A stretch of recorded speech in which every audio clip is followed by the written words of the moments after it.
Welcome back, welcome back, welcome back. And before we get anything started, I want to send a big shout out to my Patreon supporters for coming through. I appreciate what you guys do for me on a regular basis, especially with how YouTube has been kind of giving us the shaft.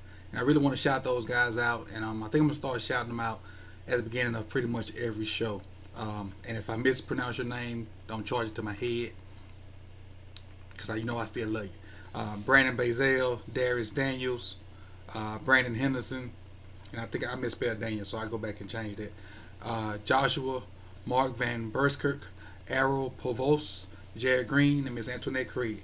And again, I misspelled Daniels, but I'm gonna go back and change that so the next time it won't be misspelled on the thing. But hey, we back. We got a big victory. Let me change this right quick. Let me see. There we go. We got a big victory. Let me change this screen so I can get the scores and all that, and we can dive into what we're here to do. Take this off. Bring that up. Bring up my put my headphones on, just in case somebody call in. Let me throw that number up there too, so we get the rolling.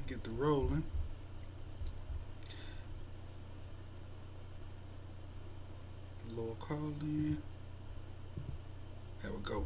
So now we got the number on the screen. We're gonna take about 7 or 8 calls, depending on how well the callers go, or if we get 7 or 8 guys. And it's the night after, so we may not get that many guys.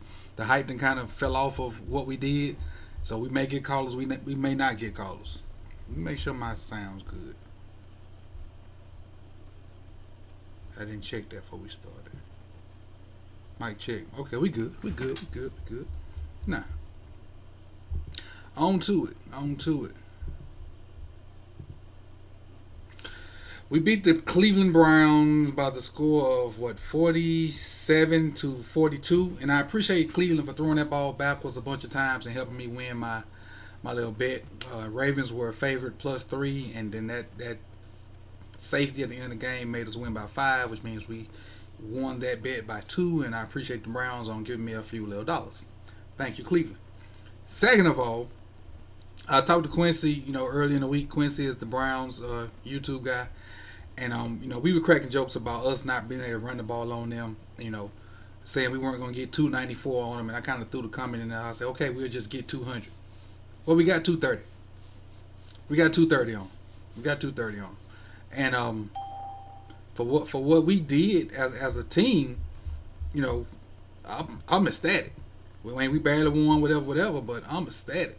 I don't have I have some quarrels, but I'll kind of save my little 2 cents to the end, because really this is the show so I can get to hear what you guys think about the game, and then we can kind of interact with that.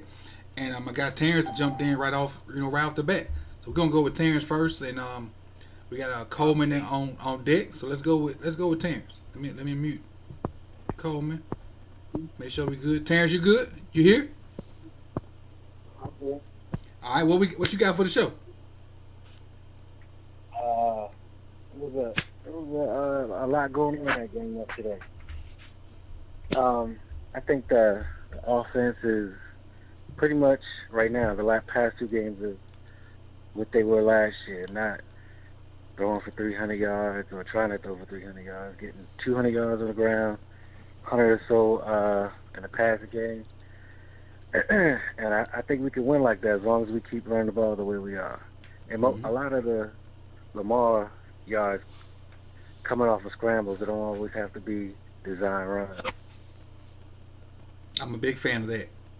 I'm a huge fan of us calling pass plays, which is one of the videos I'm working on when we finish this stream that's going to be put out. I don't know if it's going to come out tonight or tomorrow, but that's one of the videos I'm working on. Lamar scrambling, like we're calling pass plays, but Lamar ended up running them, so it looks like we're just calling run, but we're not. but that's one of the videos I'm working on. Yeah, at one point, I think it was like the second or third drive. Um, Cleveland was doing a good job of keeping him in the pocket. The times that he was slipping in the pocket, I don't think the O line was doing that bad, but when he was trying to get out, they had him surrounded, so he didn't really have nowhere to go.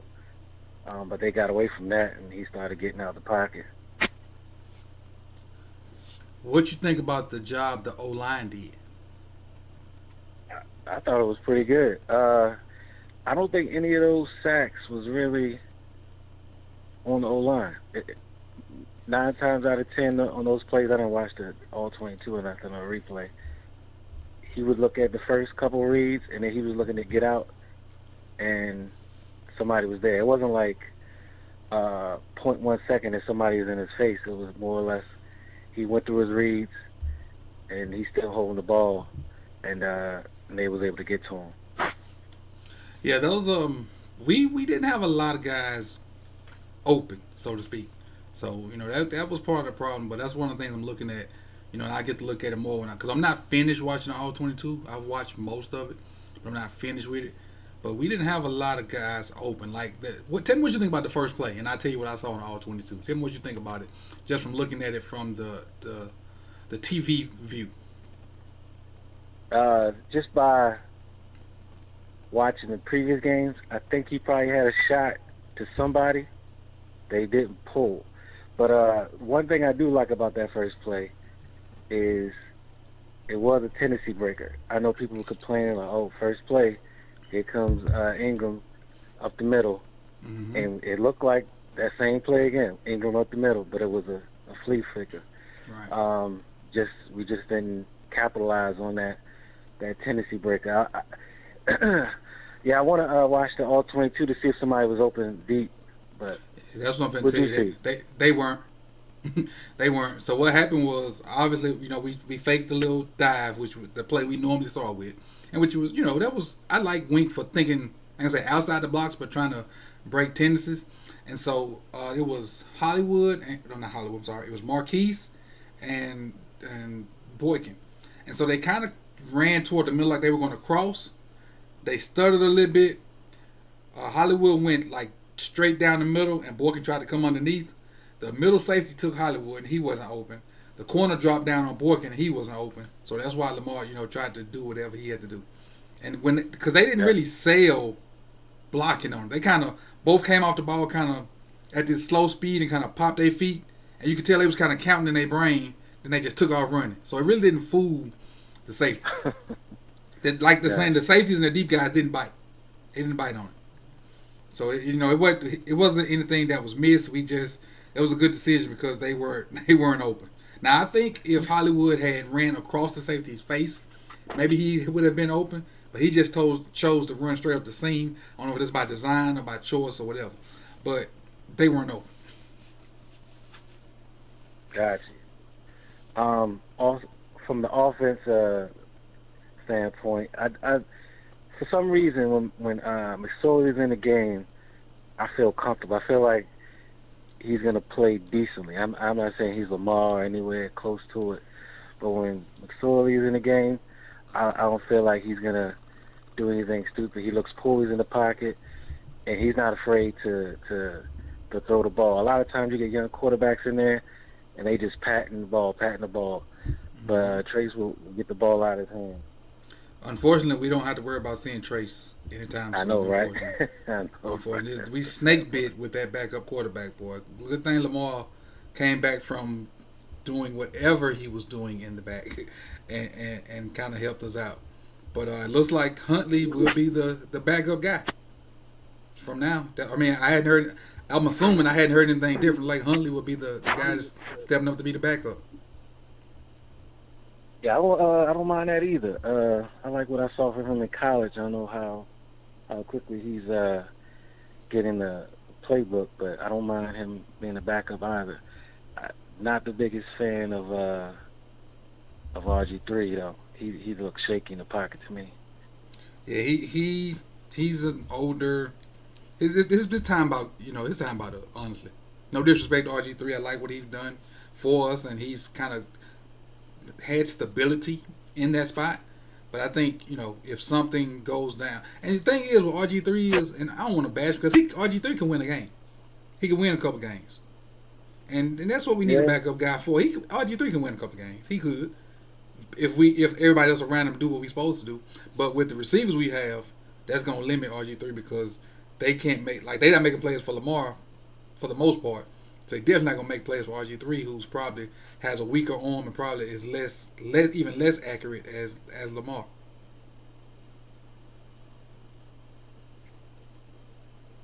yeah, but I think going forward, we I don't even think we need to sign a veteran next year. I think we could ride with McSorley and Huntley, And Huntley, yeah, I agree with and that I too. think they'll progress. I agree with that too.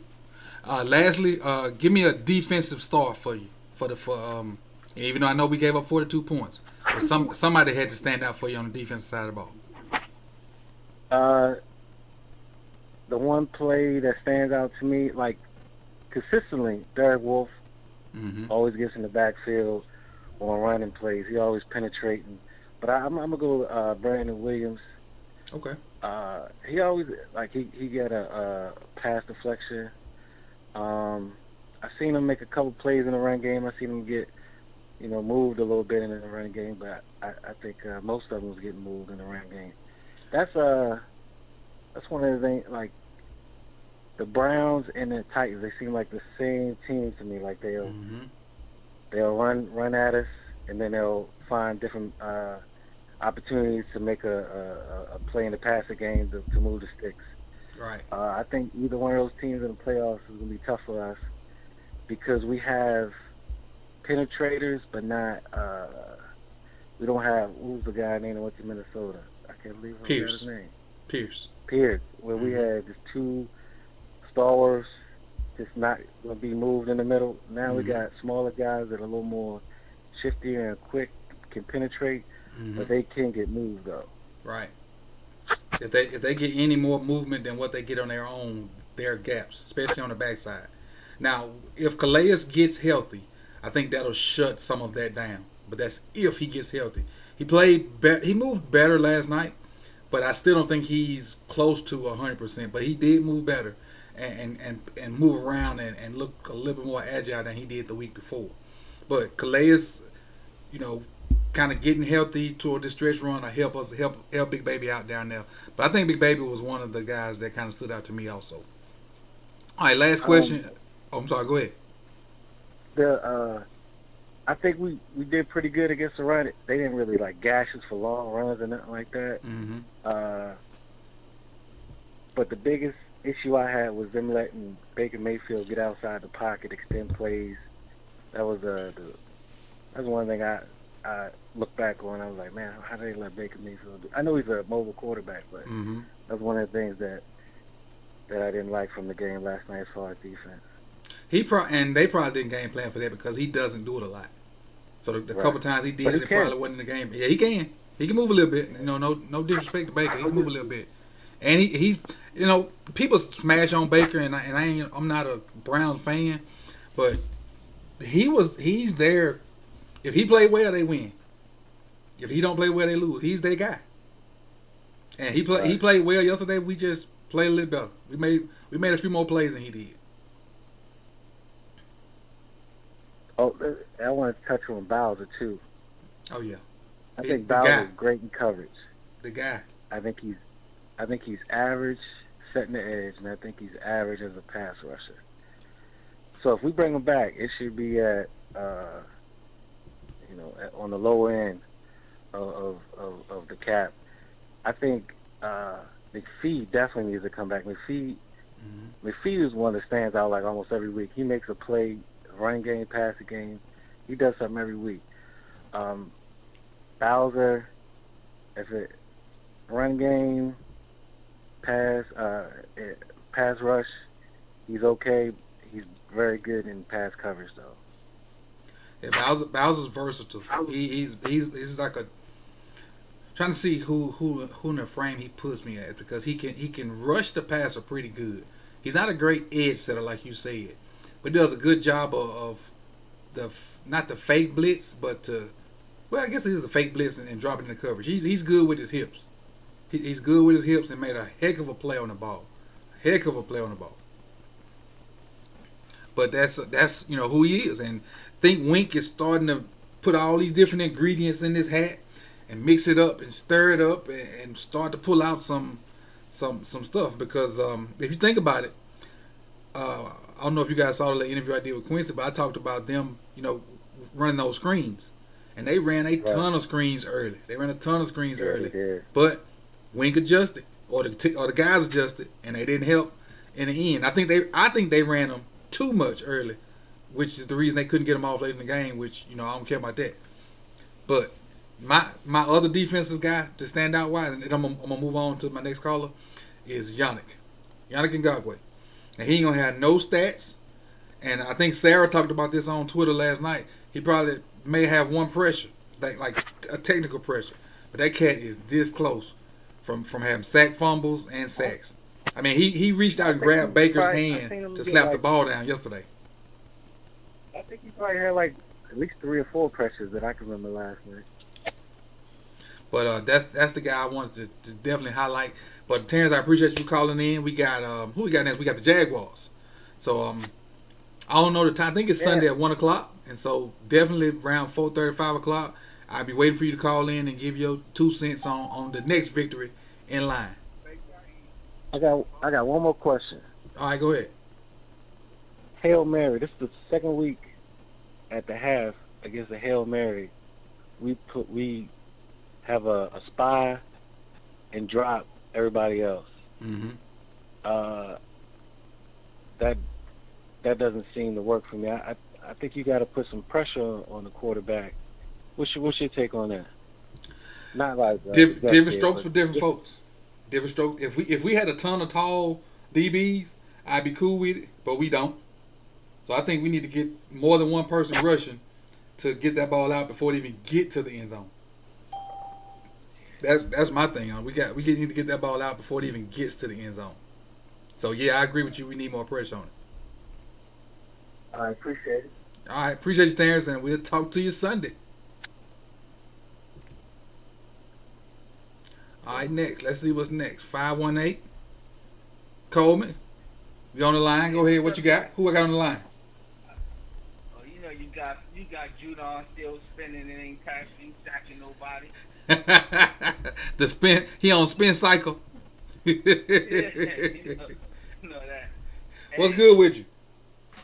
I'm doing well, man. Weather's coming in the northeast, so preparing for it. There's Gotcha. some highlights on yesterday's game. Not the rain on the parade. However, we just so happened to be lucky last night and have the best player on the field. Well, most of the time we got the best player on the field. Most of the time. I just do. But listen, and probably had the worst scheme defense against our best player that we are going to see in a big game situation. Talking about the Browns had the worst scheme? Yeah. Playing that damn man defense right. And what's going to happen, like I told you probably a couple weeks ago during the call, we are never going to be out-talented because Ozzie DeCastro does a good job to give us talent. Mm-hmm. But we can and we will be out-schemed, out-coached, out-adjusted in big game situations. We have to have the lead. If we don't, coach, and yesterday was a good indication of that, we will be in trouble. Because at some point, good coaches are going to make Lamar beat us. Beat them with the 15-yard, 20-yard outside the numbers throws throughout the game. All that middle of the field, all that rolling out and getting on the edge. Andy Reid, the coach up in Tennessee, even Tomlin with those linebackers and defensive ends, They taking that away. Yep. We have no other bullet in the chamber. They are taking that away. Lamar's going to have to beat them outside the numbers, throwing the ball. Did you see the steal shot where I don't know who showed it. I saw it while I was kind of supposed to have been teaching, but watching little videos. The Browns dropped like 6 people almost right in the hashes, trying to force Lamar to throw it outside. Did you happen to see that? Then they rushed. They rushed 3. They rushed 3. They dropped like 5 or 6, almost like right, like maybe a yard outside both hashes. Then they had like 2 guys outside, trying to force him to throw the ball outside. That's what Tennessee did last year in the playoffs. Mm-hmm. So, and what I'm trying for the life of me, what did we take away? I mean, from a defensive standpoint, what did we take away from Cleveland last night? Now, I will say this. Now, let's give credit where credit is due. Cleveland's O-line has pretty much played together all year long, which is, what you want in the offensive line, and they potentially have the best back combo in the league, like as far as together. So I don't want to just crap on them like they poo, because Cleveland's a pretty good team. No, they're a pretty good team. They're a pretty good team. Coach, I'm not saying that they're not, and I'm not trying to crap on them. Mm-hmm. But from a defensive preparation standpoint going into the game, we have to commit to taking something away. Oh, yeah, I agree with you on that. They were able to do both. You can't let them run, pass, throw deep, roll out, throw screens. They did whatever they wanted to do the whole night. Let me take you through my thought process for the game then. I'm gonna sum it up real quick. Early in the game, Cleveland wanted to stop the blitzing, so they threw a ton of screens, correct? We good on that? Lamar Jackson. Appreciate your 86 goals. So we kind of stopped the screens a little bit. Then we just said, forget this, we're going to lock them up. So when Jimmy was healthy, when Marlon would do his thing also, and before Peters got in his feelings on that when he slipped, we were locking them cats down. Playing straight man and then like putting everybody else in the box. Then Jimmy got hurt. Then they started picking on 33 with Higgins. So then we had to kind of bag up. Then they were able to run the ball a little bit. So it was a chain reaction. I think the plan was good, but the fact that we can't keep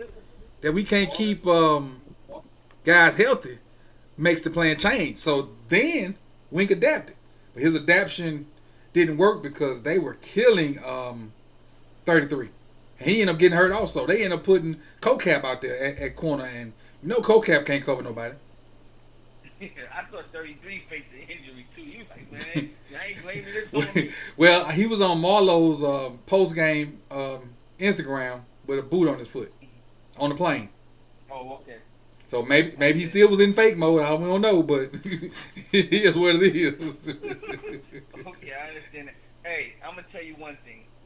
If we can get two more Elliots on our team at any position on the defense, I mean, that boy got some dog in him. What? Man. That boy bring the wood every time. And he doesn't take a play off. So I can see why there wasn't much trepidation when they let Earl go. That boy got some dog in him, man. Now he needs to work on his cover skills. He needs to work on his cover skills. But running the alleys and laying wood, he good with that. He's good with that. He may be half a step late, but he's typically where he's supposed to be. I agree with that. I don't think he's the greatest athletically, but he play hard. For the most part, he be where he's supposed to be. And when he gets to where he's supposed to be, he brings all 210, 215, whatever he is, he brings it all to you. Oh yeah, he lets you know he's there. Exactly. He brings it all to you. He's not tiptoeing around the edges. He's letting you know he's there. Exactly. Yep. Well, what else you got for me? Quick question for you, Coach. All right. and maybe this is a little bit foresight, and some speculation, of course. I believe the Ravens let oh man, quarterback. I can't even think of our quarterback name right now. I'm going for Lamar. I think Lamar. I think they let Lamar play out his rookie contract. I don't think they re-up before to see how he progresses. Yes, I think two things has hurt him. Castro has been, and he understands what it's like to be handcuffed by paying big money with Flacco. And the situation that just happened in Philadelphia with Carson Wentz. Wow, that's big. That's huge right there, because they are stuck with Wentz. They are stuck. I believe because of Lamar's limitation of throwing the football, it really puts us in a bind in terms of getting top level skill positions as far as free agency. And you can't always bank on developing a play, even though going through the draft and building through the draft helps with your cap. And sometimes you do need a stud, and I believe with Lamar's limitations, it makes it difficult to recruit without overpaying. And you know, we never gonna overpay. Yeah, and I know. Like I was telling somebody last night, we not gonna get a stud receiver. We can forget that. We're gonna have to develop a receiver. I think the first chance Hollywood Brown he's getting out of there too. I do too. I really do too. I do too. And he ain't played great last night, which something I was gonna hit on earlier. But first chance he get, he out. Even though Lamar his boy, I think he out. Yep. But hey, I appreciate you for calling in. Let me bounce. I got 4 more guys behind you. Sunday afternoon. Great job. Sunday afternoon. Be back. Dolly go. I appreciate you. All right, next up. Let's see. Let me unmute it. 817. Who we got? Hey, Coach. This is Will down here in Texas. Big. I appreciate all the videos you make, man. They're great and they're really specific. But a few things you've already hit on them. A few things is the Hollywood Brown. Marquise Brown. Marquise Brown. I feel like big ups for him for making that play when he did, because we've been so tough on him as Ravens fans because of what he said. But I'm just so that big play that he made last night. Hopefully that'll in the next games moving forward he can really go off of that. I know we said that with the Steelers game, but when you really think about him, and we're gonna need him if we go to the playoffs. Most definitely. So, somebody mentioned that, and then somebody asked me earlier. The safety play. Oh, the go ahead. safety play to me is big in coverage, because it's we talk about Elliott, and Elliott, yes, he brings a hat, but I am really interested when we get into playing if we play the Steelers again, or if we play the Chiefs or even the Browns again in the playoffs. With those passing teams, you got to have good pass coverage. And yeah, I understand Jimmy Smith went down, but at the same time, I'm really interested to know what's going to happen with our safety play moving forward, because that big play that we had against the Steelers, and I give credit to Chuck Clark and Deshaun Elliott since what they've done this far, but there has been big plays in the back end that I'm just curious about. I know they're both young and they got time to grow, but I just want to know what your thoughts kind of on our safety play. And people close to me or that I talk to all the time know that I'm not a huge fan of Chuck Clark, and it's not because of what he did last year by taking over that role and being the communicator and whatnot. I'm grateful for that, but my thing is Chuck Clark he's a safety. He's and he's not a line. When they bring him in to play linebacker, he's where he's supposed to be. He just don't have enough bricks to tackle the guys we need to tackle. He don't have enough bricks in his pocket to bring down Chubb. He don't have enough bricks in his pocket to bring down Hunt, to bring down Henry. He's not big enough for me to be down in the box. He's good at that, being a hybrid safety, but if they go 3 receivers, a tight end, and a running back and still run the ball, it's tough for Chuck Clark to make tackles when they're not gang tackles. And then when you play like a team, like you said, like a Pittsburgh or a a Kansas City or any kind of throwing type teams, he just ain't got it. If we could play zone, if we could get pressure up front with 4 people and then leave Chuck and other guys in zones, he'd be great because of his instincts. But the fact that we have to bring pressure and then we got to play man on the back end, that's not him. But we can't take him out because he got the doubt in his head. So he put us in a bind. And then as far as the Joker, like I said just to the last caller, the Joker's not the greatest cover guy. No. He'll bring, No. like you said, he'll come downhill and make tackles. He brings the hat and he makes great plays. But yeah. So our safeties are like we play somebody like let's just speak on Kansas City. Kelsey's gonna give us fits if Jimmy ain't healthy. No, because Kelsey's gonna just, unless you put Humphrey on Kelsey, then we're inefficient on the outside with our corners. So it's like who Kelsey's gonna work the middle. So it's like at that point, then you have Hill running up the field. So it's like it's very difficult when you get into those really good passing teams. Mm-hmm. And I look at our coverage. You really look at Humphrey and you look at Peters. And Peters, he can get the ball, but there is deficiencies that we have seen that we didn't really see last year because he was making these plays, and he still makes plays, but Peters is great, Humphreys is great, but it's really just other parts of the secondary that I have questions with. Yeah, and as far as Peters sometimes Peters is so smart he's bad, if that makes sense. He's he does so much film study and he's so hard on tendencies that if you throw a tendency breaker at him, he's subject to get beat. Subject to get beat. Now, if you do exactly what you do on tape, Peter's gonna take that. But if you change, and if you change it, and if you change something a little bit, or if you bait him early and kind of high low him, it's tough. Now he was one play early in the game that I think people were talking about Peters on, but the linebackers didn't get any depth, so he was kind of in no man's land between the deep ball and the short route, and he kind of stayed flat-footed, and they ended up hitting a little corner over his head. But there was no linebacker help, so he was kind of in no man's land on that. And it's not all Peters. I'll take Peters. Because Peters is a dog. Peters will go in the backfield and tackle people. Peters runs his mouth, and for the most part, he bag it up. And he causes fumbles, too.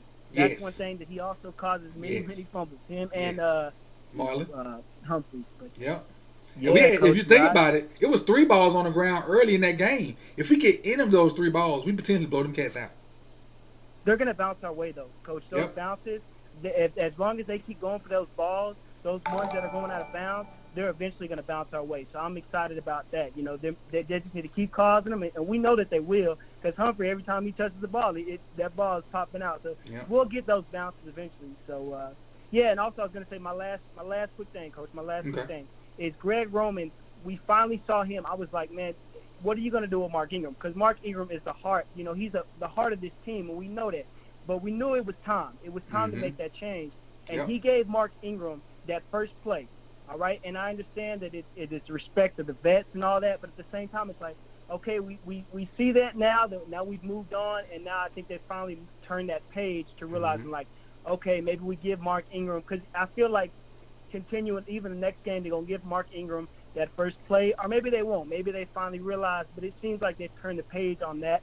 So I think Greg Roman, no matter what he said in the in the pressers, he's finally realizing, like, it's time to move on and really go with J.K. and Gus. Just to speak on that, then I'll let you go. If he's only going to get 1 snap, he needs to be inactive. Because we could have used Avery or some other DB last night. Yep, definitely. And that is that. I think that is that. That not that vet mentality that I think comes from Harbaugh. So I completely agree. If he's going to get 1 snap just to start the game, I feel like that's a wasted player. I agree, Coach. Yeah. But I appreciate you, man, and everything you're doing, and I'll definitely look forward to seeing your videos in the future. I appreciate you, man. Great caller. From Texas, from the 817. Yeah, from Texas. We out here. We Ravens fans. We out here in Texas, baby. All right, Flock game. All right, bye-bye. Let's move on. Let's see who we got. Who we got. Hold on. I don't want to skip nobody. Maybe mistake hit the wrong button. 402. Here we go. Who we got? What's up, Coach? Who we got on the line here? This is Chance. I'm from Omaha, Nebraska. Okay, Chance from Omaha. We got some Ravens fans in Omaha. What you got for me? Ravens fans and black folks out here too. Just in Omaha though, primarily in Omaha. Gotcha. But crazy game yesterday.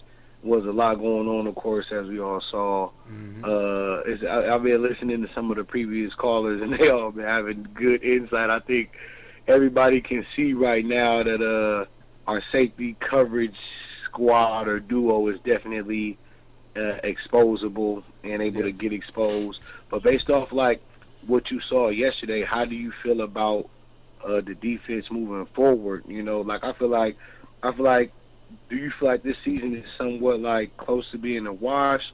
Do you feel like they really have potential to win a game or two and go on a run, or do you feel like just based off of kind of what we've seen so far and some of the losses and injuries with the team that it's like almost another like not throwaway year, but like they didn't reach a full potential year?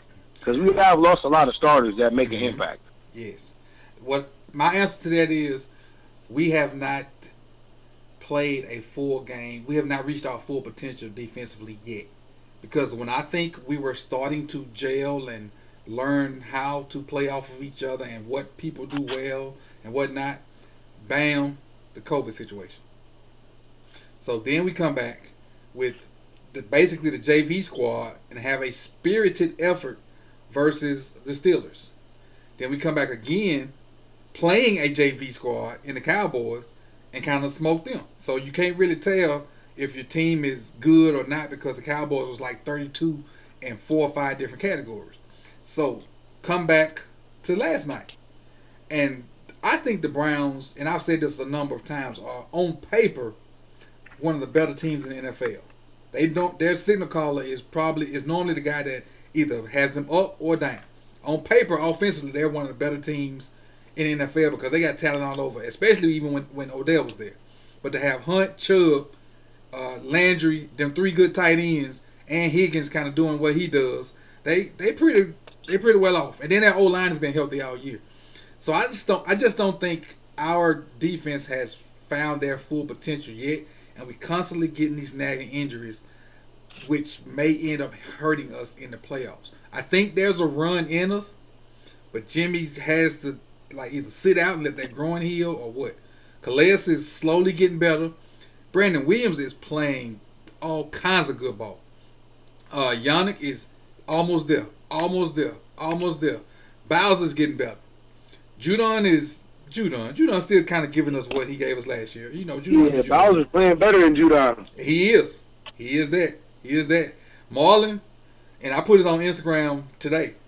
There's one corner in the league better than Marlon. And I stamped that. And that's Jalen Ramsey. Nobody else in the league, in my opinion, and that's not Homer bias right now. Nobody in the league right now, other than Jalen Ramsey, is better than Marlon.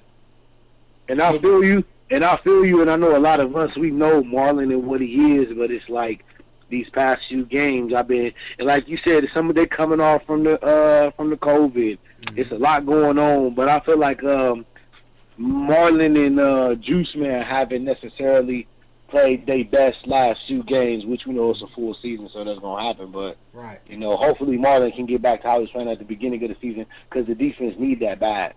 Right. Now Marlon is Marlon the best cover guy?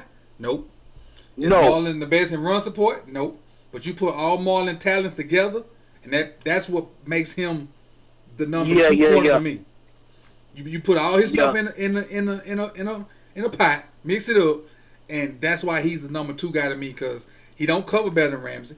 He's not the greatest in run support. There are some other corners that come up and tackle better, but he like 2 or 3 in a bunch of categories, which makes him the second best corner to me because he can do so much, and he could play. Yeah. He could play like a outside linebacker if you need to, a slot corner, and he can go outside and cover them guys too. He just do so much.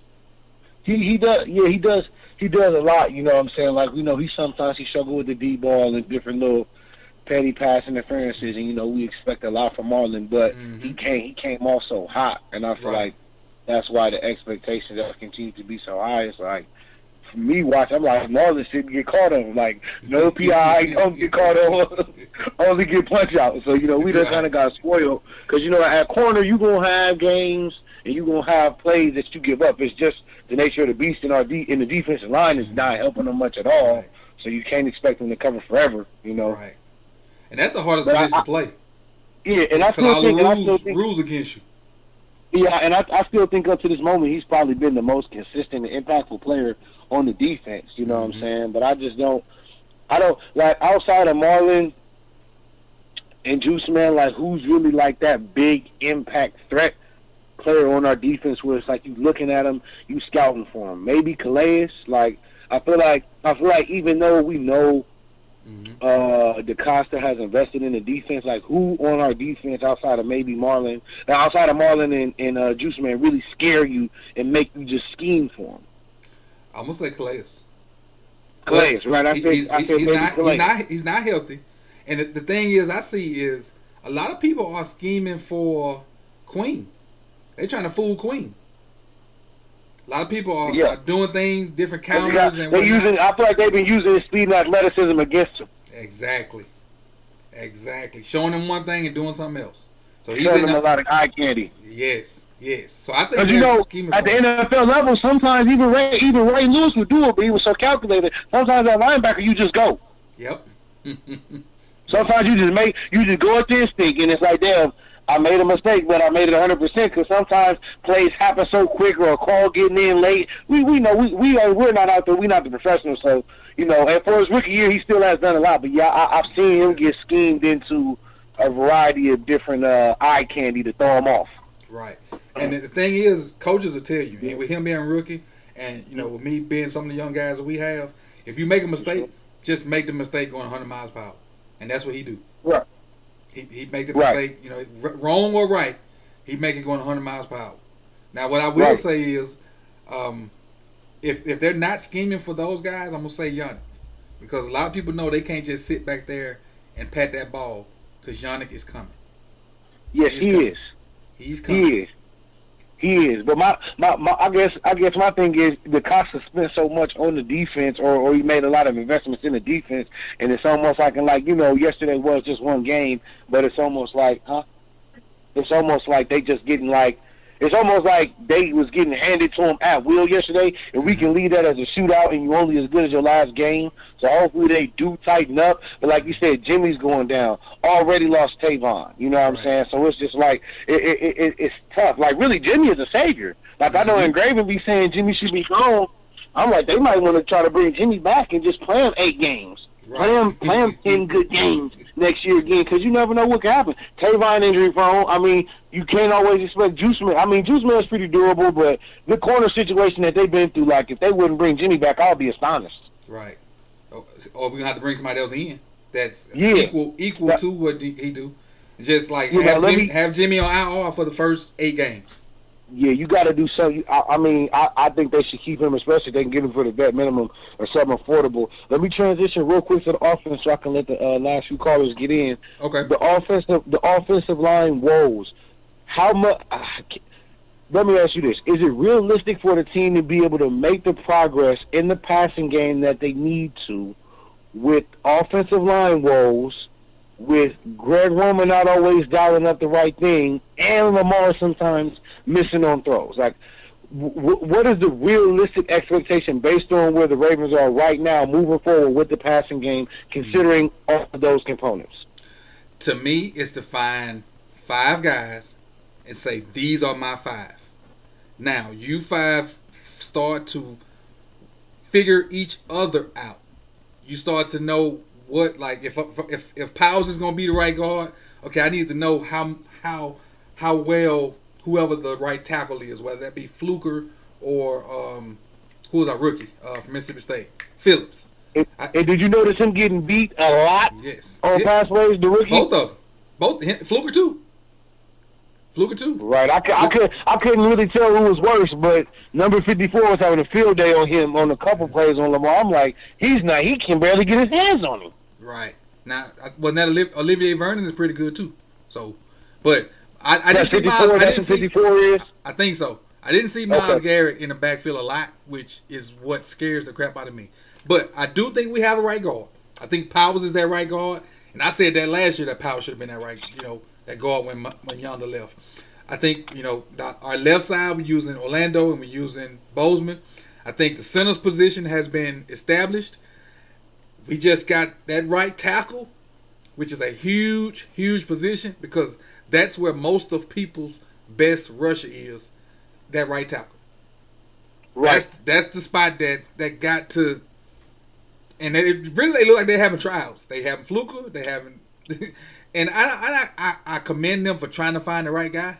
So I think we have 4. We're just looking for that 5th guy, and that 5th guy got to get into his role, get settled, and they got to learn what he can and can't do. Because constantly bouncing somebody in, you don't really get a groove for the game or a feel for the game. But they trying to find the best guy, and they can't practice that much because of COVID, and they already couldn't practice that much anyway because of NFL regulations. So now they're practicing in the first quarter and second quarter, and then going with the hot end in the second half. Yeah. Yeah. So potentially, it's we can do it. We just got to these 3 games. We got to make it happen. But I think we have 4 guys. I think right guard, center, left guard, and left tackle is good for the rest of the year. In regards to the pass catchers, how much of a factor do you think some of the drops that we saw with Hollywood, some of even Mandrews as well, who's had his drops? Do you think even though they get targeted the most by Lamar, that at times they're checking out because they're not knowing for sure that the ball is coming to them, or they're not confident that they're going to get the looks within the system and schemed up, and it's going to be a lot of that, for lack of a better term, backyard play? Because sometimes I feel we can see it with Boykins, not always running crisp routes. Hollywood dropping balls right in his hands. Mandrew sometimes dropping balls right in his hands. Do you think they're having mental lapses, knowing that knowing that it may not be coming to me? In regards to when you may be on the Patrick Mahomes type team, or like you said, a pass-heavy team, even the Cardinals, you always locked in, you always dialed in because you know it's a 9 out of 10 chance, it's a 7 out of 10 chance, it's a ball coming to me. Mm-hmm. How many times are our wide receivers lined up or our pass catchers lining up and knowing that the ball may not come to them? The thing is about that is, and all that you said is right, but you, me, however many people, 146 people listening to this, the 4 people on this call, if we pay our money, our hard-earned money, our regular job money, to go see these cats at these games, and all you do is play football, catch the wide-open ball. I don't care what's going on. Yeah. Your job is to catch balls. So I don't care what your mental space is, or now I can see a contested catch. That's different. Hollywood dropped 2 wide-open balls. Yeah, and that's why I wonder. That's why, and sometimes you go to making excuses like, well, maybe his head ain't. I'm trying to figure it out. But what you said is true as well, because I played the sport and we know, if you touch it, you're supposed to catch it. But I'm wondering, like, maybe they not focused. Maybe it's the. And they probably not. I don't know. But that's on them. Yeah, they do football. They don't have to go to class. They don't have to go to work. They do football all day. And we seen this summer. This man got jugs at his house.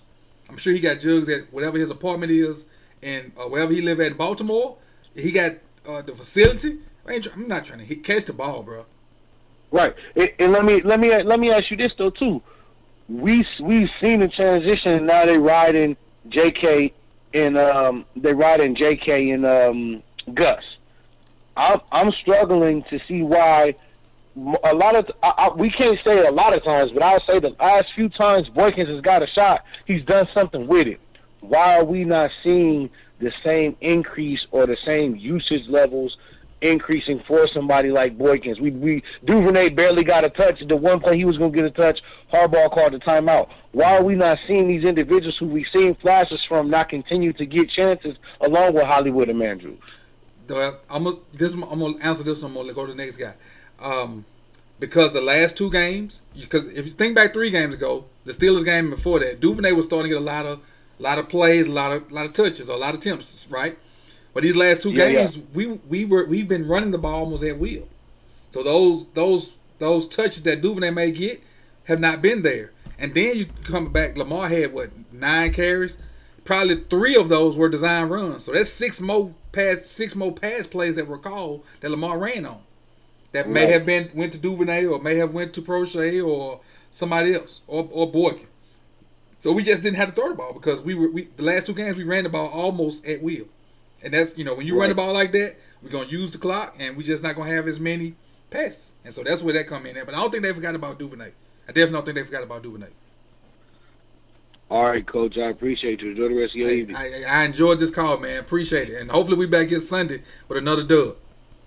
They needed it. They trying to get in the playoffs. Most definitely. All right. Have a good one.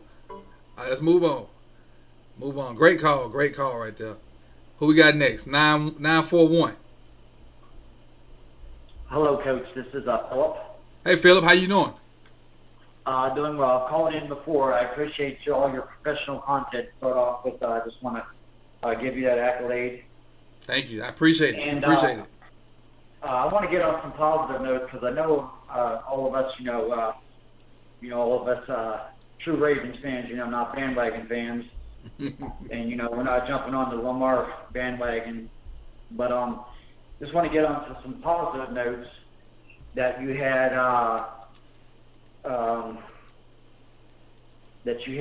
stat-wise.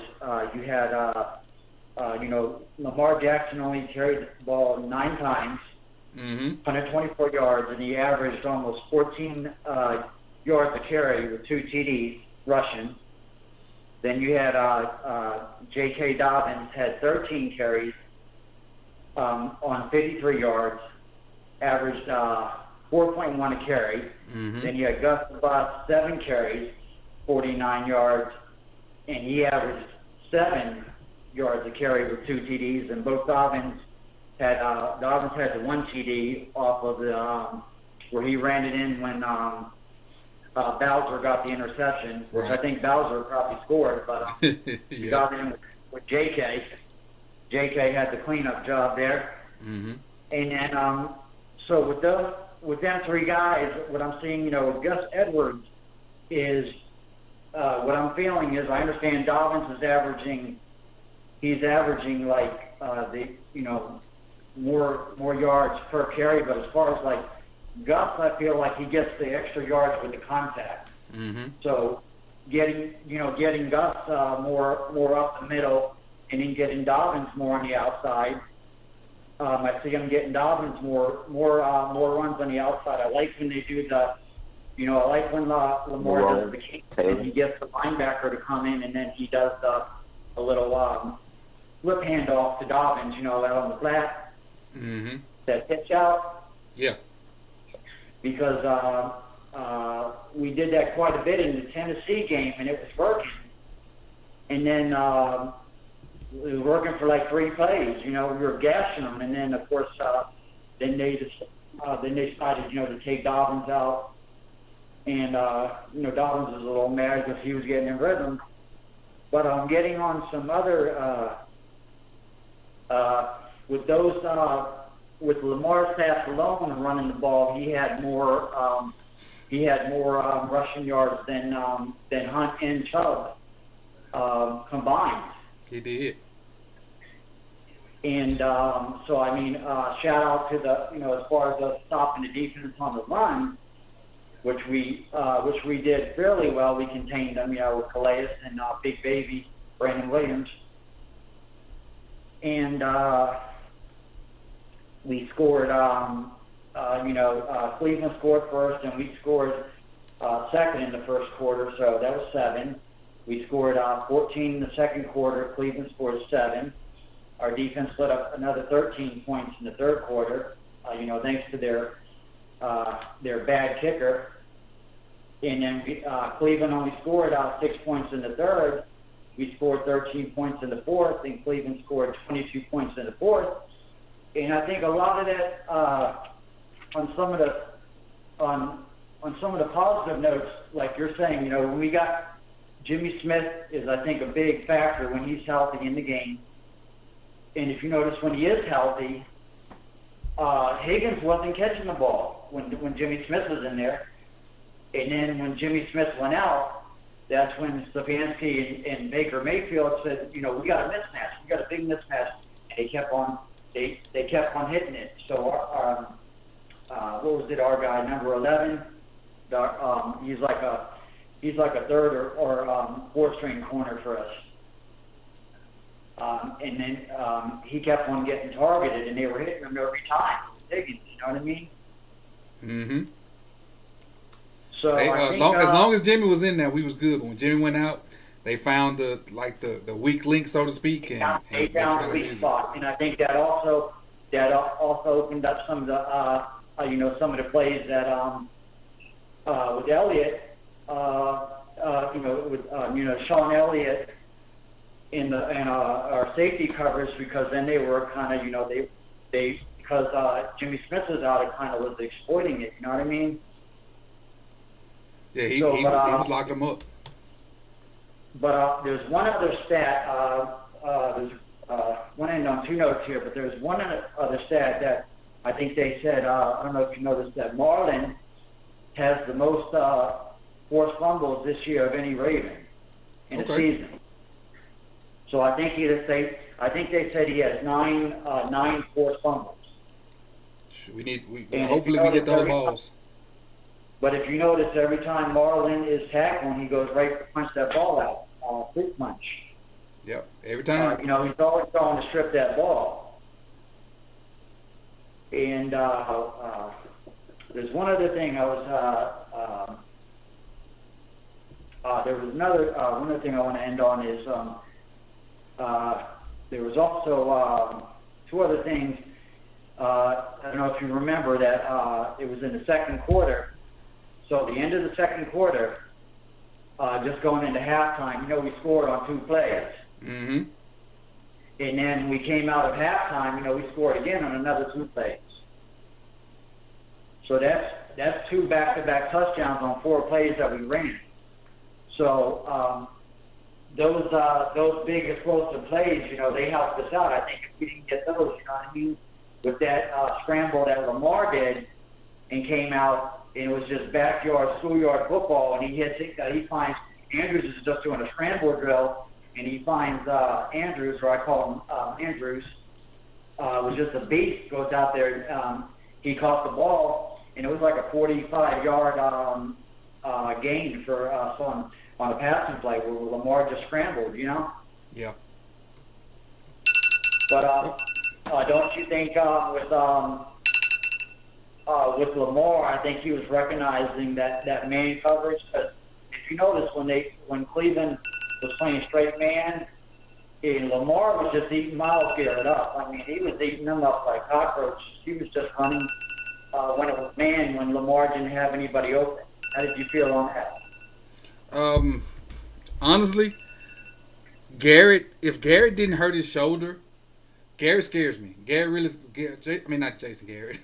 Myles Garrett really scares me, and the fact that he wasn't in the backfield all night long is a huge plus to the O-line. So with us keeping him out the backfield and Lamar being able to maneuver around him, and then when he went down with the elbow or shoulder injury, whatever that was he had, we were able to maneuver and not put Garrett in the backfield. I'm good on that. But Philip, I appreciate you calling in, man. We got 4 more guys behind you. I want to make sure I get to them. And thank you for your insight. And Sunday we'll be here with hopefully another Ravens victory. Appreciate you, Philip. No, we're gonna get it. We're gonna get it. Let's go. Next up, 202. Who we got? Hey, Coach. This is Jamal. How you doing? I'm good. How you doing, Jamal? All right. What you got for the show tonight? Yes. I don't think there's nothing wrong with Lamar. I think he's a great quarterback. Mm-hmm. But I agree. do think we are lacking knowledge. And what I mean by knowledge is this. We're lacking the coordinator having the knowledge to be able to coach him. Mm-hmm. And he came from Louisville. Who was the coach for Louisville? Petrino. If I'm not. Petrino. Bobby Petrino at that time was called, before, he was a quarterback's guru, correct? Yes. That was his claim to fame. and he was running pro concepts at Louisville on top of running the read option. And if you look at some of his college tape, he was throwing outside of the numbers. He was. Everything that we want him to do, he was doing at Louisville. Right. So I come into the pros. He comes into the pros. He has a okay second year, okay first year, and a great second year, and then he's not having so much of a good year. And here's what I'm thinking: the lack, the ability, both the head coach and the offensive coordinator of knowledge of offensive football. I always tell people all the time, what makes Patrick Mahomes so good? Yes, he has a great arm, but he has 20 to 30 years experience of offensive football by Andy Reid, who started out with Mike Holmgren, coach Brett Favre. Then he went to Philly. He coached Donovan McNabb. So he had 20 years of offensive football. Then you have Eric Bieniemy, who started out as a running back coach for the Vikings, who also coached AD. So he has at least 50 years of offensive football. And he got weapons. Right. And he got Lamar weapons. Jackson, right. Lamar Jackson doesn't have any type of knowledge base to be a good player. What he has is natural ability and to be able to make and create on his own. And what he's lacking is good coaching. I mean, I'm not He needs better scheme. Is that what you're saying? He needs better individual coaching or a better scheme? Well, it's not better scheming. It's like this. If you think about Bill Walsh, if you think about the creativity of what he's trying to do and the concepts of things, it's the concept of how you want to get to approach to throw the football. And again, it's about knowledge base. There are some coaches who can make adjustments in the game, and there are some coaches who can make adjustments during the week in preparation. Right. And you know what? Not to cut you off, but that's two totally different things. To come out with a game plan and for your game plan to work, that's one thing. To come out with a game plan and it's not working and to adjust, that's a totally different animal within itself right there. Right. So if you think about it, if you think about Baker Mayfield's coach across from he's a former offensive coordinator. So he realized that Baker Mayfield needs a running game, he needs play action, he needs stability. And one thing he brought there was stability. He knew what he needed to do, and he figured out a way for Baker Mayfield to succeed based on the offense he has learned in the past. We talk about Harbaugh, who is a special team coach. If you notice, one of the strong suits in Baltimore is what? Special teams. Special teams. Yep. Now, I will say this about Baker Mayfield. We don't have anything close to Odell or Landry. We can compete backfield wise with maybe Chubb and Hunt with the backfield guys we got, but on the edge, he got three good to decent tight ends. We got one. Right, but here's the thing though, Coach, and you know this as well as anyone. The whole point in the NFL is not the coach on the back of your shirt. It's the ability to get talent, mold it, and fit it into your scheme. Exactly and right. The reason why, so here's the thing. I equate Hollywood Brown the same way as you could quote the receiver for the in the Chiefs, Cheetah. Tyreek Hill. Tyreek Hill. Tyreek Hill got better at route running every year. Yes. And you know why? Because you got an offensive coordinator who has 20 years, and you have Andy Reid, who has damn near 30 years of being in the West Coast offense. Mm-hmm. So when you grab talent, he knows how to run routes. He knows how to get open. He's an offensive coach. Mm-hmm. What happens to black quarterbacks? They always go to defensive coaches, and they never develop properly. You never see a black quarterback get developed properly Mm-hmm. with a defense. Same with Vince Young. Right. I never thought Again, about Andy that. Reid. Right. You got to think about Andy Reid. Andy Reid waited till Donovan in his latter years before he got him LaShawn Jackson Mm-hmm. and that boy Jeremy Maclin. What was Denny Green? Was Denny Green a defensive coach when he had Yes. Yes, when Denny he had Green's a defensive coach. But here's the thing, though. Denny Green came from the tree of Bill Walsh. That's what I thought. Right. That's So what I you got to thought. remember that the knowledge base that you would need to be able to coach the next level and to Mhm. get into what he does. He's a good manager of folks. And he Harbaugh. knows how. No, not Harbaugh, but I'm talking about Denny Green. God Okay. rest his soul. Mm-hmm. You come back to Harbaugh. They play like a Ray Lewis team. Yeah. They play like grits and guts and all that other good stuff. Yeah. It's rare that you They see a play blowout from us. Everything's right, close. Everything's gritty. right. Everything's in your face. Hard nosed If football. you right, so here's the thing. If you want Lamar Jackson to be that dynamic thrower of the football, the scheme has to change. Mm-hmm. Once the scheme changes, the football marries up to the scheme, and the scheme Mm-hmm. marries up with the football. So once you get that, you got good enough receivers, you got a good tight end, you Mm-hmm. got a good enough second-year player. Now it's up to you to develop a scheme that fits those two and fits the skill set of Lamar Jackson. Once you do that, then you can take strides in the passing game. See, what they thought was last year, we're going to have one-on-one with Marquise Brown, and then that's going to set everything up because they're going to play one-on-one and they can beat man coverage.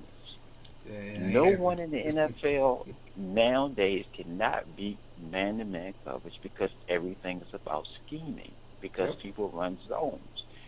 Now, in the 80s, in the early 90s, and the 2000s, people played one-on-one because you had to beat your man on the outside because the defense couldn't catch up to the offense because they ran zone or they ran man-to-man.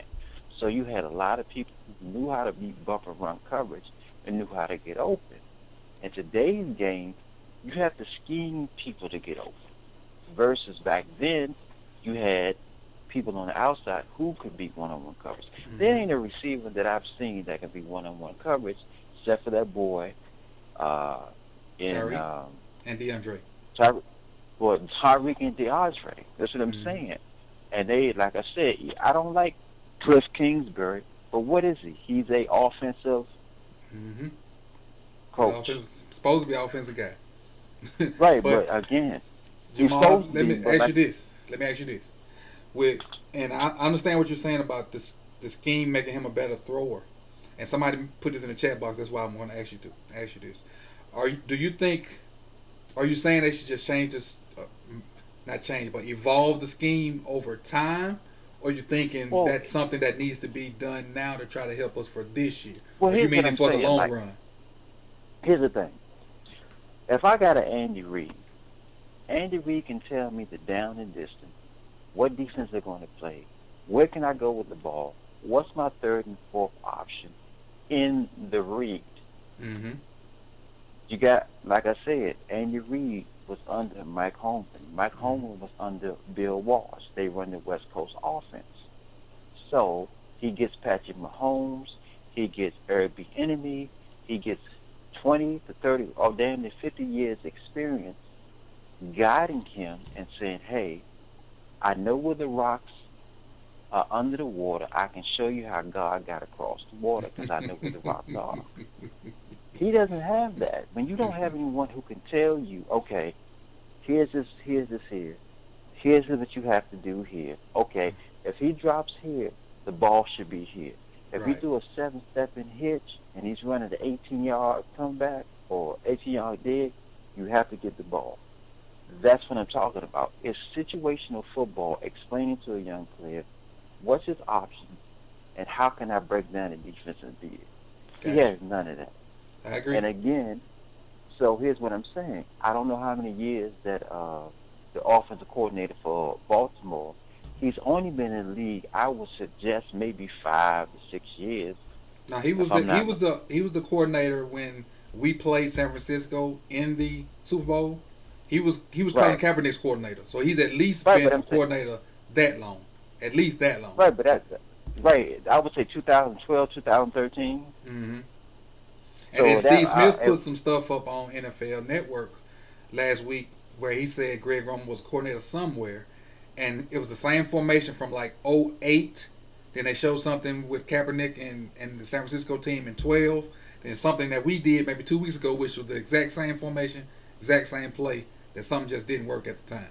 So he's been Right. around. He just hadn't Well, but that hadn't ain't enough. morphed. That ain't enough. You ain't got Mhm. enough. You ain't got enough skin in the game to go from a coordinator Mm-hmm. and be able to coach a young player into what the scheme is supposed to do, instead of having him out there making things up and create. He's a great creator. He's a Mm-hmm. great street ball player. And like I said, that game was him, growing up and taking his team on his back. But for order for him to take the next step is that schemes win championships. They do. If you think about Michael Jordan, he had to be in the scheme to be champion.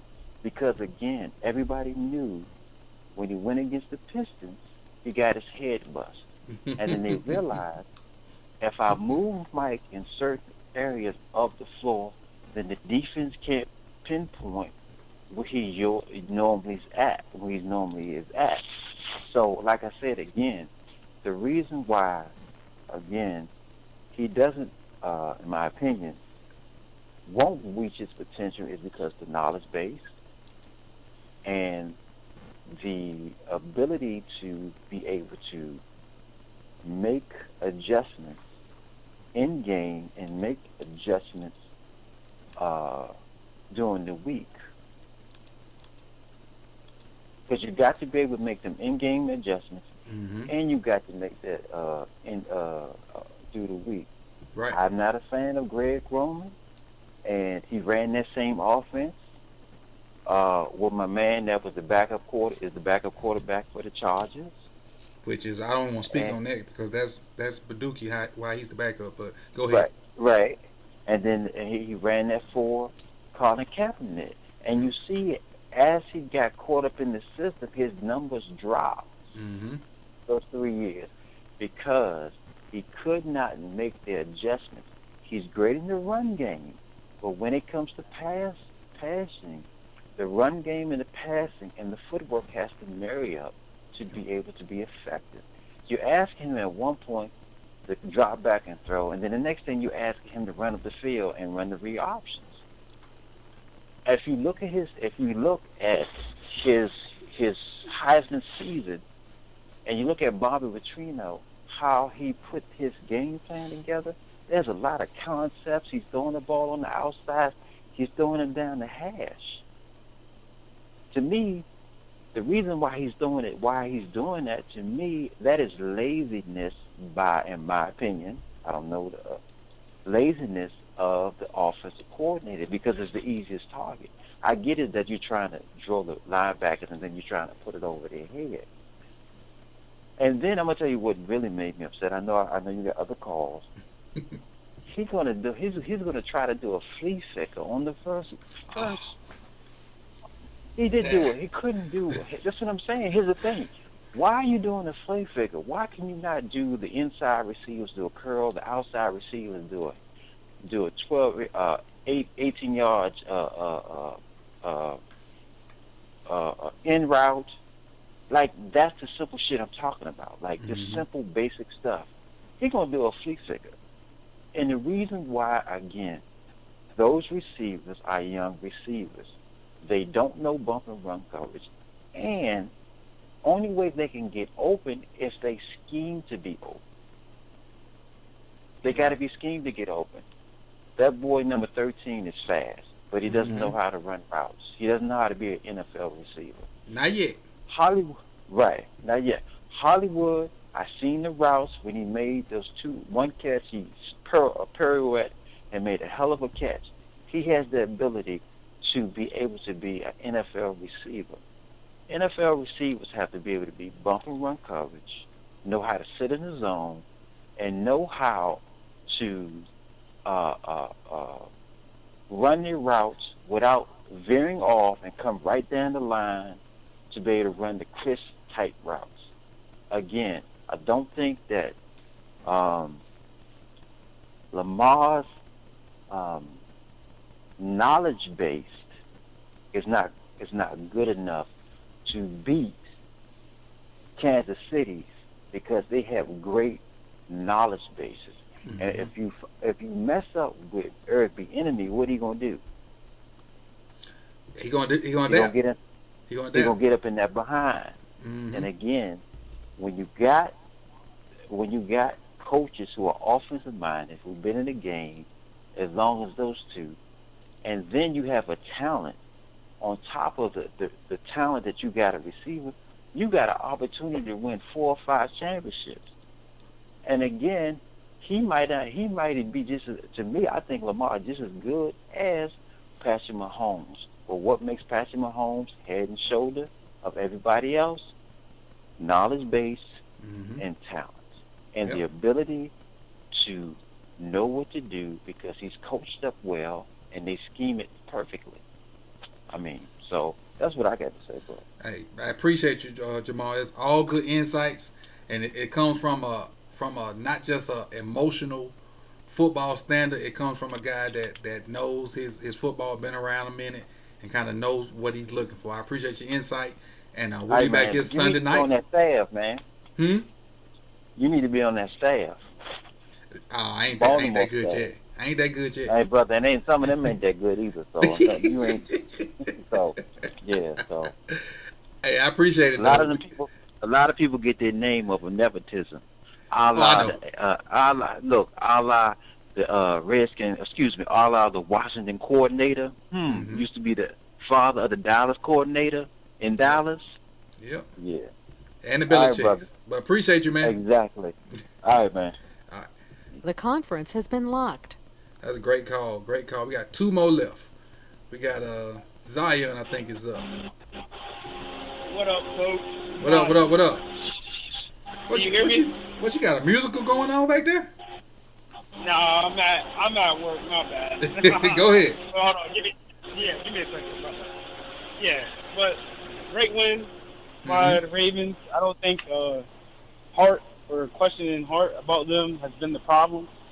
To me, it's like the other caller said, it's been scheme. It's been a combination of COVID and everything that's been happening this year. I went back and rewatched the game. Big takeaways. The defense. We spend, at least we could say 60 to 65% of the cap goes to our defense. And that was probably the worst performance. Yeah, and that was probably the worst performance I've seen from him in the last three or 4 years. Calais Campbell was getting put on his back multiple times. It was actually kind of sad to see because someone who was so dominant the first 8 games of the season fell off. So not fell off, but it's just like you can tell he's been affected by COVID. Yeah, and he hurt. Think you can see that. And he hurt. He was hurt before he got COVID. Yep, yeah. and I think that's been playing a big factor in this. And old. And he's old. He's like 33, 34. He's and and the crazy thing is you could argue he gets better with age by his numbers, but anyway. But Mark Ingram, I don't know why he was in the game. I stressed the first play of the game. I knew it was going wrong because number 21's in the backfield. That didn't make sense. You know, that's the only play he played. Yeah, it's make him inactive. It is okay. Let that man get his money and let him be the cheerleader that we need him to be. It is okay. It is fine. Yeah. Just let it happen. And I think the game Father shows Time that. is undefeated, and unfortunately for Ingram, Gus is young, JK's a rookie, Justice still can do special team stuff, so that's what's going on. It sucks. We signed him for 3 years to play 2, and we got him for a year and a half. He's just done. He's just done. Yeah. No disrespect to him, no shade to him. The other guys are better. Yeah, none at all, not at all. Like the other caller said, who was just on, Jamal, that's who it was. It's time for a new scheme. It's time for a new coach. We're gonna go 11-5, sneak into the playoffs, but what is that going to amount to when we end up in the same place that we were last year? I think, and I think it's just time for a change. Eric Bieniemy, like you said, is a good name he brought up. I would if Harbaugh needs to go, he might need to go as well. Because before a lot of people don't want to talk about all these bandwagon Ravens fans, we were calling for Harbaugh's job before Lamar Jackson became the starter. Yep. And that think tank. Yep. And a lot of people don't want to talk about it, but Harbaugh was digressing the following 3 years after that Super Bowl, 4 years after that Super Bowl. Nobody wants to talk about it. Lamar Jackson, and I can definitively say Lamar Jackson saved his job. Yeah, everybody know that. Unless you became a fan when Lamar started going off. Yeah, Harbaugh was on his way out the door. Lamar saved that job. Gone. Yep, he sure enough did. But if we end up, like I said, we get in the playoffs, we even win a game. If we don't even get to the AFC Championship, they should view it as a disappointment. Mm-hmm. To be honest, we had Super Bowl aspirations. 13-3, 12-5, 12-4. That was my prediction coming into the season, and they didn't live up to it. Yes, this season has been different than any other season in the NFL, but Harbaugh, everyone was there from last year. The coaching staff was the same. You had your quarterback, you had your number one receiver and tight end in Andrews, and you spent all this money on the defense, and it amounts to giving up 42 points to Baker Mayfield and giving up 350 yards to Andy Dalton. It's just something. Maybe it's just time, and I think it is the time after this season. Even if we win a playoff game, just let Harbaugh and let Greg Roman go. Find people that's going to utilize him, use Lamar and the best ability. Let him. We sit up here, and a lot of people didn't probably see, but most of his runs were scrambles. It wasn't like he was looking to pass the ball, but again, lack of a receiving core, that's lack of team building. That all goes back to the coach and ED and Eric DeCostas, because you know what you have in Lamar Jackson. We shouldn't have to sit here and keep talking about what can he do and what can he do. We know what you can do. Get the help around him, get the talent around him, like every other young quarterback, other than Deshaun Watson and maybe Joe Burrow. Get the talent around him. It's needed to happen if we want to get to the place that we know the team can get to. But that's what I got to say. Oh, also, my defensive, he had a little bit of a shaky game. Madubuike and Bowser played their ass off, if you ask me. They played as good as you could ask them, especially Madubuike coming in. And I didn't even really see him last week in the Dallas game, if I'm not mistaken.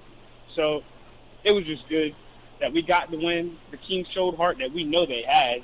That wasn't the question about heart, or were they going to keep fighting. Now, I don't think that was the question, but seeing our defense, even though it was injured riddled, seeing our defense give up that amount of yards and the ease they gave up with, I don't like that. I don't like that going forward, because a lot of people won't talk about the Giants is a good team. That's the game I'm scared of. Before you jump off, you don't think Cleveland is good enough to warrant, because to me it sounds like we should have stopped everything they did. You don't think Cleveland's a good enough team offensively to score? So okay, so they're 9-3. They are an NFL team. Yeah, yep, they are 93 teams, and they are an NFL team. But again, I really didn't have a doubt in my mind that we were going to lose that game because he was up 14 before Lamar got hurt, and we were running all over. They couldn't do anything. So other than scoring on our defense, which we thought coming into the season was going to be a dominant defense, they showed flashes of when they can be dominant. Zion, and give let me tell you this, Zion.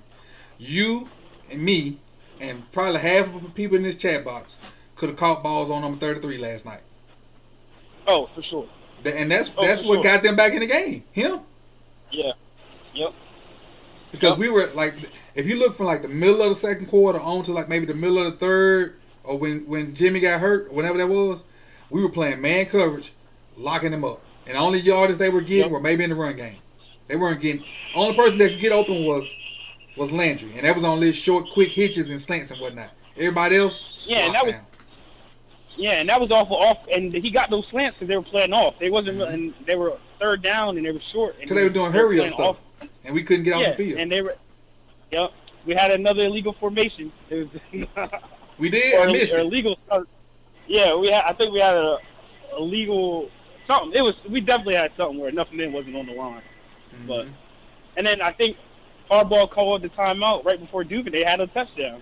Right. Duvernay was about to score on that jet sweep. That's when Lamar hugged him. Yep, that's exactly when he hugged him and showed it on camera. But I think the team. I'm hopeful that we get into the playoffs, but change definitely needs to be made. I feel like after the season. I feel you. But we'll see. We'll let it play out, and we'll go from there. But just know the more we win, the less change gonna happen. I'm just leave it at that. That is true. Thanks, I appreciate you, Zion, man, and you be safe. Be safe at the work job, and your boss. Yes, sir. Your boss should be fine. I think the Cowboys got a victory this week, so let him make it. Yeah, I hang off of him. All right, Coach. Have a good one. We got one caller left, and this guy's been trying to get this number for a minute. He been asking about calling in and where the number at and when you gonna take my call. So we gonna end the night with my guy right here. Where you go? Oh, there it is. Hold on. Finally got him in. Go ahead. Hey, what's going on, Coach? How's everything, man? I'm good. How about yourself? I'm doing good, man. Especially after that win last night, man. That was great. That was great. Just finished my purple Kool-Aid. Yeah, man. I stayed up and drunk mine through last night. I just got a couple of points / questions. Okay. First one is, we got healthy at the right time, Coach.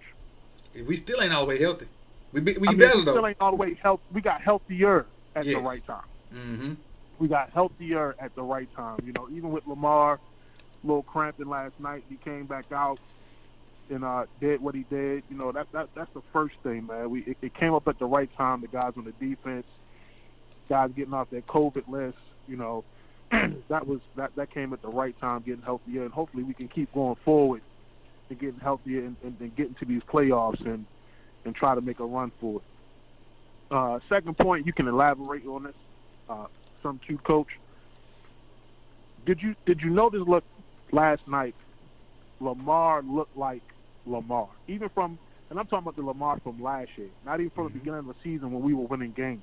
I'm talking about the Lamar from last year. Like, even when he was doing in the passing game, it looked like he knew what he wanted to do. It's not like he was second guessing himself. When he didn't see it, all right, got to go. He took off. I will say he looked a lot less decisive. He looked more, and then even though he had 100 and something yards, they were not a bunch of designed QB runs. They were, okay, I'm calling this pass play. It's nothing open. I'm gonna get what I can get. Them the type of rush yards I love for Lamar. Exactly, man. It was like, I'm looking for the pass. Oh, they got my guys locked up. Okay, well, guess what? I'm still getting this first. Right. Regardless. I don't know why they were playing man defense. Especially against a quarterback like Lamar Jackson. And then they never switched it up. I'm not mad that they didn't, but right. That was just crazy. The whole time I was sitting, I was like, oh, they still playing man. I'm thinking in the second half, they're gonna come out and play him zone. Still playing man. I said, okay, they just want to get this game away.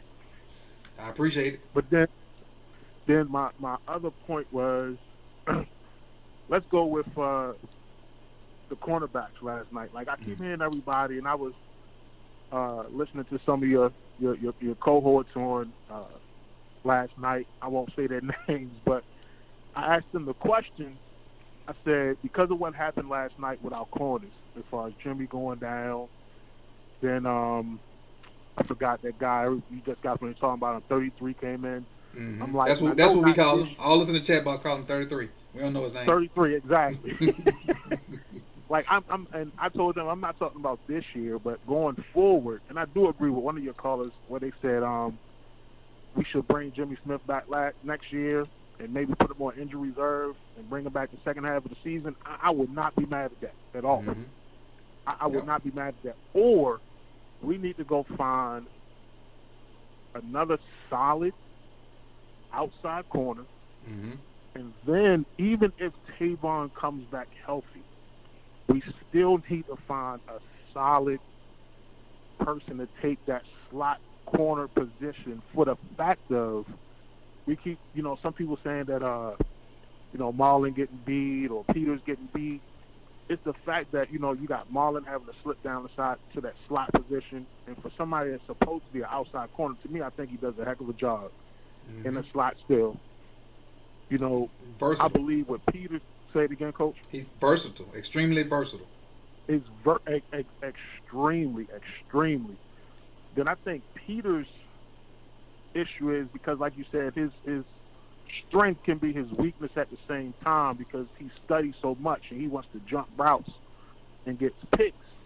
But then I think what could help him, two things that could help him, the pass rush and then his help on the backside, with the safeties. I like Chuck Clark, like you said. I like Deshaun Elliott, but they two are the same. Yeah. You know what I mean? I yeah. think the two of the same type. Both of them can play in the box. I would take Elliott first in the box, like you said. He laid a wood. He when he come to hit, I don't care who it is. It could be Chuck, man. When we played the Titans, even though we lost that hit he put on Derrick Henry, oh my! And it was 1-on-1, and he literally stonewalled Derrick Henry. How many times you hear somebody say they stonewalled Derrick Henry in an open field? No DBs. No DBs. No I mean, DBs. this dude, he was giving up, what, like 40, 50 pounds to Derrick Henry at least? Stonewalled him. But anyway, I think that would help out, Peters a lot. But I think, they didn't agree where I said next year we need to try to look for some more solid corners. I'm not saying get rid of Peters. I'm not saying replace Marlon. But we need to bring in another solid group of corners. I'm not saying group. It could just be one guy or two guys. Somebody for the slot, somebody for the outside. Just to help those out. So in instances like last night, like you said, if Jimmy didn't go down, it's a blowout. Yeah. Because they were not getting open. At all, because everybody was in their solid position in locking dudes down. When Jimmy went down, and you had to bring in these guys that was reading the newspaper 2-3 weeks ago at home, it's like, okay, what can you expect? What do you expect? Like, just think about it as far as cornerback play. 33, somebody said his name earlier, but I missed it already. 33 was non-existent. Harris or something like that. Harris, that's what it is. Tremont Williams was not playing. And we ended up having to bring CoCap in. We had to bring Anthony Levine in to play slot corner, which is never a good situation. Let me tell you, when I saw, I wasn't like looking at the game at the time, but then I heard one of their analysts say, "Oh, they got Levine in the slot." I said, "What?" I said, "Oh, we getting desperate. We bringing in Levine to play slot." Yep. Sure enough, as soon as he came in, that's exactly who we went after. And they should. Exactly who Baker Mayfield went after. And it completes the pass. They should. They should have. I mean, they should have. I mean, a good, decent pro quarterback, you would look across and say, "Oh, they got a safety plan." Yeah, that's exactly what. I don't even care who the receiver is. It can be my fourth string receiver. I'm going after him. Yep. Exactly. Other quick point, and I think I asked you in the chat. I'm not sure if you answered it, but why do you think they don't move Yannick around at different points of the line to try to give him mismatches with some guys on the offensive side of the ball? And I said I don't know is a good question, and he's always played on that defensive right side. I don't know if that's where he's comfortable at, and they're just trying to cater to him, or I'm not really sure. And if you think about it, with him playing on defensive right, he's going against the best tackle. So exactly, and that's what I mean. Like, if you get a tackle that can, and again, that one move he got is cool, but he's getting a lot of pressures. Mm-hmm. He is getting a lot of pressures. I will say that. He's definitely making quarterbacks move and hold the ball a lot more, or try to get rid of it, which is allowing us to play a little man. Which is allowing us to play man. But in the playoffs against a Ben Roethlisberger, a Patrick Mahomes, you got to put these dudes in the dirt. Yep. Or get your hands up. You got to put them in the dirt, because Patrick Mahomes, he's gonna start playing that backyard football. Mm-hmm. And next thing you know, instead of him completing a 15-yard pass, he got a 75-yard touchdown. Right. You know what I mean? That was, I don't know. I looked at some of his tape from Jacksonville, and it was pretty much the same thing. That's the way he lined up at. But it was like, I don't know if it was just the competition in that division. He was getting home a lot easier there, too. But, I mean, that's another thing, too. Like, people don't realize, to me, and not just because I'm a Ravens fan, the AFC North, man, let's just look at it right now. You got Lamar Jackson. Mm-hmm. You got, I just said the man's name, Baker Mayfield. Mm-hmm. Got Baker. You got Burrows that just came in. And then whoever they end up, maybe, I don't know what Pittsburgh or what Ben Roethlisberger is going to do, but even if he stayed the next year or two, come on. Look at the competition in our division. I think it is the toughest division in the NFL. And on another broadcast, I think I made a point that everybody at the beginning of the year was saying, "Oh, the Ravens got an easy schedule." Well, you got to remember, so do our division rivals, because they play the same teams we play. That's why I don't know why nobody should be surprised that the Browns or even that the Steelers, we all should be at that pivotal point where the only outcome is that when we start playing each other, that's when the losses start coming in. We all should have had those almost undefeated seasons until we started playing each other big time. Mm-hmm. Because everybody playing the same teams, with the exception of Cincinnati, because they breaking in a rookie. Exactly, and he's hurt. Mm-hmm. You know what I mean? And then outside of the Kansas City game, everybody else, it's pretty much the same thing. Now, my last point to the offense. I saw a lot of good stuff last night, but it's like Rome. He don't call it consistency. And a couple of things I saw, Boykins, he was playing a slot. Marquise was outside. I can't remember who was on the other side. And he ran a simple slant, caught the ball easy for a guy his size, and the fact that he got some speed with him too. That kind of stuff should be open for him all day, but you don't see it run a lot. Who's that, Boykins? Boykins, yeah. That pass he caught last night, the one pass he caught last night, I don't know how many times Lamar looked for him, because he was running around a lot because of the O-line. Understandable. But I don't see us throw a lot. I don't see them set up a lot of slants. When you got guys that big, and even for like Marquise and Duvernay, who are that fast, these guys line up in the slot, and you as a corner trying to chase them down, and they running a slant, that should be open, unless they playing zone, especially if they playing man-to-man. If you got to chase Marquise or you got to chase Duvernay, them dudes going to be open every time. They're going to be NFL open at least. That's you know what I mean? And what a lot of the defense is starting to do with Lamar is they putting people in the middle, and we talked about it earlier. So if you running slants in the middle, that's where the defense at. Lamar got to hit them out routes, those comebacks, those curls, That's what Lamar got to hit.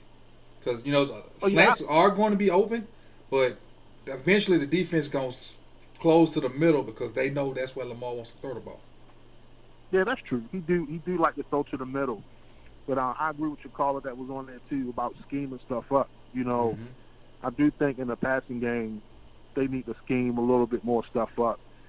Spread the ball, spread the offense out. Do some. I don't even know if we've done any 5 wide outs, 4 wide outs. Or start off with Dobbins in the backfield and then spread and run him out. Now you got him open with a one-on-one with a linebacker. Linebacker ain't covering him out of the backfield. That's just bottom line. They not covering him, especially if he do like a hitch or anything like that. That's going to be open all day. But I just hope that even if we hoist that Lambeau, the Super Bowl trophy at the end of the year, somebody on that coaching staff on the offensive side of the ball need to go. Whether it's Harbaugh or whether it's Rome, some moves need to be made, man. And I think I've said it to you before. I think it started to head. I think Harbaugh's time in Baltimore is coming to an end. Thank him for all that he's done. He's been a great coach. Gave us some great winning seasons. But you got a new vision, and he holding the vision back. Like, I'm gonna end it right here. Like I told the last caller, if we get that far, there is no way in HE double hockey sticks that they gonna make moves. If we get to the AFC Championship game or the Super Bowl, hopefully, there's no way change is gonna be made. No way. And see, that's gonna be the sad part about it, man, because we're gonna go through another season unless they bring in some more weapons. And I hear a lot of people say that, we need more weapons, we need more. I will say I agree with that to the extent of we need a wide receiver that makes defensive coordinators lose sleep at night. But also, you can have that, but if you don't have a scheme where defensive coordinators, that keeps them up at night, no matter who you got in the backfield. I mean, how many times did Belichick? You got no-name wide receivers. And how many Super Bowl rings Tom Brady got? It was because of the scheme. 6. It was because of the scheme. It was. He had 1 year with wide I mean? receivers, and he didn't win a championship. Right. That year he had one Every loss. other year when he had no-name people, we trying to figure who's this guy? Right. What did he get at the end of the year? Super Bowl trophy. Yep. Outside of Gronk. Great point. Outside of Great Gronk. point. So it goes back to your scheme, man. I mean, these guys are pros. They make it to the NFL for a reason. If you can scheme them, scheme up a good offense, a good game plan, you should be able to get these guys open. Even if they don't have 1,000-yard seasons, if you get 3 wide receivers on your team that could get 800 yards every season, yep, we good. Come on, That's good. That's good. That's good. Each of them get at least 5 to 7 to 8 you can't scheme season. up a guy. You gotta cover all of them. Yep, exactly. Now you're looking like, okay, any of these guys can break out. So what we gonna do? And the quarterback can run, and they got a running game. Come on, But that's just my little 2 cents. I'm not a professional. I'm just a great fan, and no matter what, man, I'm always be a Ravens fan. No matter where I go, no matter what I do. So I feel the same way. thanks I again, appreciate Coach, it. for the content. No problem. No Have a problem. good Appreciate you night. calling in, man. Hey, have a good one. No problem. We'll talk to you Sunday after another victory. Definitely, for sure. All right, we got the phone line locked, so I got a few parting shots I want to throw out there before we get up out of here. First of all, I want to say thank you to all you guys that tuned in. We peaked right around 160, somewhere in there. I think this is the first live I got over 100 likes. We're sitting at a 111 right now, so if you're still in here and have not hit the like button, please do so. I got a contribution in my Cash App from, make sure I get this right, from 33 Lady Rams. So I told her that shout out was coming. I appreciate it. She dropped something over there. Thank you for the support. Also, we got these guys that joined the Patreon, and they doing their deal over there. Let me make sure I shout them out one more time before I get out of here. They may not have seen their shout out, but make sure they get it before we go. Got these guys right here. I mentioned them all earlier. I appreciate you guys for supporting me over there at Patreon. Again, 100 plus likes on this is the first time I got that. 160 some people. I appreciate it. I'm humbled. Film coming out. It'll probably be tomorrow since we stayed on the live for so long. The film will be out tomorrow. You'll probably get 2 films tomorrow. One about Lamar's, like what he's doing in scrambling and whatnot, getting those rushing yards, and our gap plays. If you don't know what gap plays are, I'll explain that to you tomorrow. The first video is going to be on the gap plays that we've been running, and I'll explain what gap plays are to you tomorrow. I see you, Alex. Appreciate you for joining me, and that's where we at right now. This is Coach Evans with my first almost 2-hour stream. I never normally go this long, but we just had a bunch of good calls. I appreciate you all. I appreciate everybody that came through in the super chat. I appreciate everybody that donated in the PayPal. I appreciate everybody that donated in the Cash App. Also, the couple of new followers I got, I saw them when it popped up. I appreciate you guys. And this is Coach Evans with Sip Tatted Films, and I'll be here tomorrow. Appreciate you guys.